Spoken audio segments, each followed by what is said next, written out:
Hey there, Bat friends. It's me, Andy DiGenova from Holy Batcast. Hello, hope you guys are doing well. And this is the first in what I hope will be an ongoing series of videos because I hear that you guys like videos and you want more of them. And I aim to please. So here are more videos. Please watch them, subscribe, share with your friends. So what I'm hoping to do is that more regularly than not, I want to give you your week in Batman and share with you the biggest news stories about what's happening with Batman and the DC Universe. So in a couple of quick minutes, you'll know what's happening out there in the world. And then if you want to go deeper and hear more in-depth discussion, you can check out the Holy Batcast audio podcast where we talk about this stuff in excruciating, geeky detail.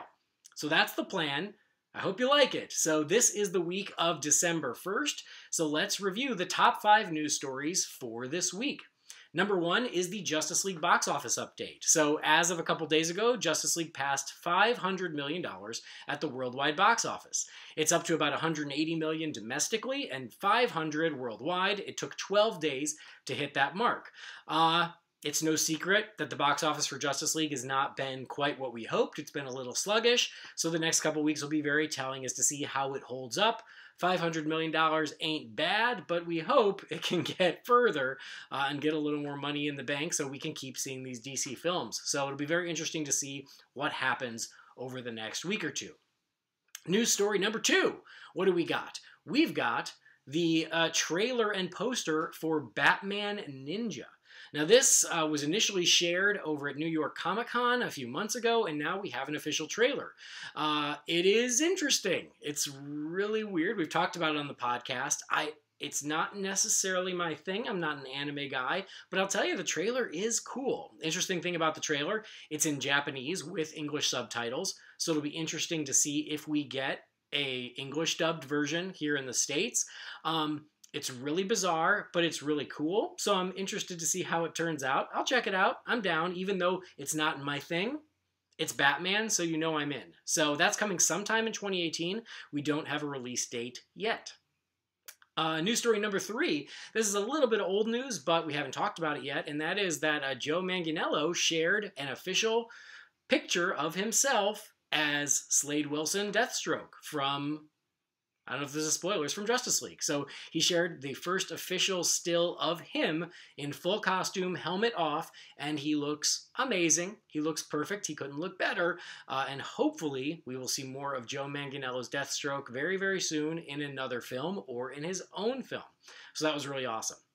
The biggest news of this week was a piece, and this is number 4. I guess I should be counting down. Number 4 is the biggest news is an article that was released by The Wrap this week called How Justice League Became a Frankenstein. And basically what it did was it chronicled all the behind-the-scenes chain of events that led to Justice League turning out the way it did.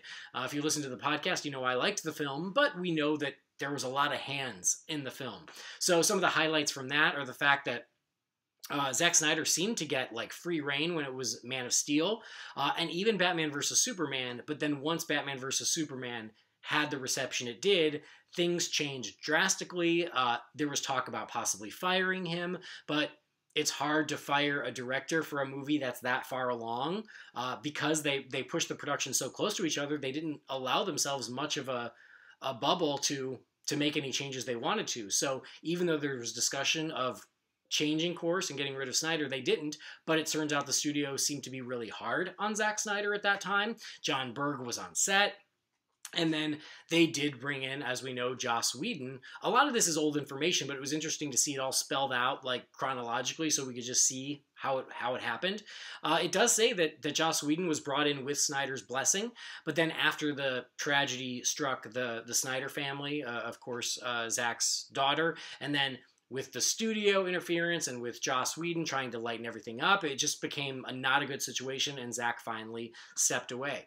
One of the most interesting things that came out of this article was the fact that there was apparently talk of pushing the movie back, but because of the merger with AT&T, Kevin Tsujihara, the head of Warner Brothers, and Toby Emmerich, who is the head of WB Pictures, they didn't want to push the film because it would affect their year-end bonuses. that was very interesting, and probably not the best way to make a decision. Anyway, all of this is on The Wrap, so go to The Wrap, check that out. But it was just really interesting. Again, a lot of old information, but a little bit of new information just to see how things went. So check that out as well. And then finally, the fifth piece of news that I wanted to share, and I wanted to end on a high note because that's how I roll, is that just before I started recording this video, we got our first look of Brenton Thwaites, who is playing Dick Grayson in the new live-action Titans TV series that's going on the streaming channel. So we got our very first photo of him in costume, and he's not Nightwing, he's Robin. It is a full-on Robin costume. He looks great. He couldn't look better. I was thrilled with it. You guys know, if you've been following me, how big of a Robin fan I am. And to see a Robin that looks this spot on is awesome. So, really great photo. Really has got me psyched for the Titans TV series. I can't wait to see the rest of the team, but this is their first foot forward, and he looks perfect. So check that out. You can check that out at Holy Backcast, and I'm sure we're going to geek out about that photo on the podcast as well. So there you go. That is your top 5 Batman news stories of the week. I'm going to try and do this as much as possible. So if you like it, tell me, and please also subscribe so that way you can keep up to date with everything that's happening, because that's the thing about Batman. He's so big, there's always something happening. But yeah, please subscribe. Please check out the audio podcast. Please follow Holy Backcast all over social media. Thank you so much for joining us. I've been Andy DiGenova, and we will see you very soon. Same bat time, same bat channel. Thank you so much for checking out this episode of Holy Backcast. You can watch some of our other videos right here, and please subscribe to the channel on YouTube. You can also go to our website, holybackcast.com, so you'll find the audio podcast. And if you listen to that show, do us a huge favor, please go to iTunes and rate and review the show there. It really helps get the word out about the show. Plus, on that website, is where you're going to be able to pick up and purchase your very own stylish Holy Backcast shirt of your very own. So if you're feeling jealous, you can get one of these for you or a Bat fan in your life. You can also find us all over social media on Twitter, Instagram, Facebook. Just search for Holy Backcast, and there we are. And like Michael Keaton's Batman always says, I want you to tell all your friends about me. So tell your Bat fans in your life about Holy Backcast, because we're always interested in meeting new Batman fan friends. So that will do it for this episode. We will see you around Gotham.